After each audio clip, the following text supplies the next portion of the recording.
السلام علیکم ورحمت الله وبرکاتہ. ټول ملګرو ته سلامونه. ملګرو د ویډیو نن د هغه ملګرو لپاره د کوم چې د 71 په حواله باندې دی او د جانچ پړتال په حواله باندې.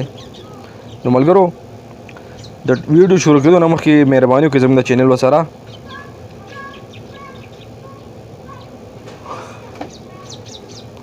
سبسکرایب کړئ.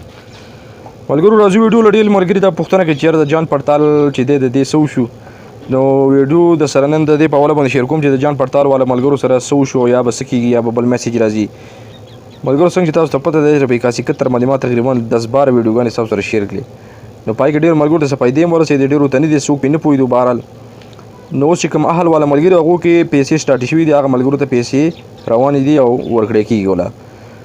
نو ډېر ملګرو ته اوس دا راغلي چې یاره تاسو به جانچ پړتال کېږي. جان پړتال مطلب خو اصل کې یو خبره ده، ډېر ملګري د دې مطلب څه دی.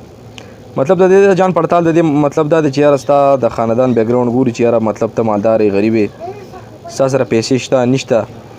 نو یو سوال پکې د ملګرو دا حل شو چې یاره د دې مطلب دی چې جانچ پړتال به کېږي نو خاندان بیکګراوند به ګوري چې یاره ستا سره څومره پیسې دي او څومره څه نشته، بهرحال اکاونټ شته نشته.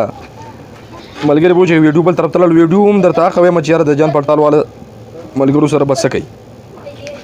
نو د هغه ملګرو لپاره زما دا پیغام دی چې یاره کومو ملګرو ته چې دا میسیج راغلی چې جان پړتال के बाद आपको SMS के ذریعے مطالعه किया जाएगा، هغه ملګرو ته دا زموږ خواست دی چې تاسو ته بل میسیج مه کوئ، ځکه بار بار ډېر ملګرو ته میسیجونه کوي په مخه ورته کوي چې یاره موږ ته به اوس نوي څه راشي یا به نوی میسیج به راشي. نو دا صرف که پري وي خو جو ډېره ښه ده، خو اکثر پکې پیسې هم وخي. نو هغه ملګرو ته لپاره نن دا خصوصي ویډیو ده چې ملګرو تاسو ته دوباره بیا میسیجونه نور مه کوئ. جان پړتال والا مسله روانه ده، بالکل کېږي به، خو تاسو ته څنګه پته دی چې د حکومت کار څومره سلو کېږي او بیا په پاکستان کې. نو په پاکستان کې خو تاسو ته پته د غربت زیات دی، کسان ورته ډېر زیات ګڼ دي او زه یم چې الو ورته پاکستان چې کوم دي که هغه د هر ځای سره تعلق ساتي، لکه په پاکستان کې که هغه د هر ځای سره تعلق ساتي، نو ټولو ملګرو ته میسیجونه کړي او واپسې کې ورته ډېرو ملګرو ته راغلي چې تاسو اهل یې. نو اهل والا ملګرو دپاره زموږ دا پیغام و چې یاره هغو ته پیسې میلاوې دي او پیسې به انشاءالله ورکړی کېږي. هم څه سلسله روانه ده، د چا کټ ته پیسې ښه دي د چا هغې ته نه. او ډېرو ملګرو ته یې دا ویلي دي چې یاره تاسو ته بل میسیج کله راغی نو تاسو به بیا داسې وکړئ چې یاره بیا به انتظامیې پسې راشئ او تاسو ته به پیسې وصول شي.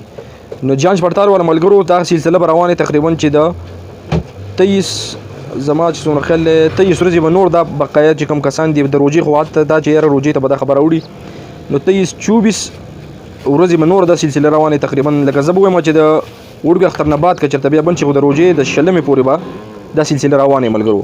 23-24 ورځې به دا سلسله روانې په دې کې به جانچ پړتال والا ته هم وایي چې یاره په هغې کې جانچ پړتال والا کې داسې ملګري دي چې بالکل غریبانان دي، بالکل غریبانان دي، هغو ته یې هم ویلي چې جانچ پړتال به کوو. او اصل خبره پکې دا دی چې یاره چې مالدار پکې روپۍ ورکړي او کوم چې غریب طبقه هغې پکې پرېښولتل. نو ملګرو ویډیو د دې مقصد دا دی چې یاره جانچ پړتال والا چې دی دا به انشاءالله 20-23 ورځې ورسره نورې شته، په دې کې به انشاءالله ډېر زر خبر درکړي. نو هغه ملګرو ته زموږ دا خواست دی چې تاسو به نور هم صبر کوئ، مهرباني وکړئ، انشاءالله څه نه څه حل به د دې خبرې راوځي او مهرباني وکړئ ډېر زر به زه بیا تاسو خبروم انشاءالله. نو ډېر ملګري ټلیفونونه کوي، څوک وټساپ وغیره چې یاره جانچ پړتال والا سره څه وشو.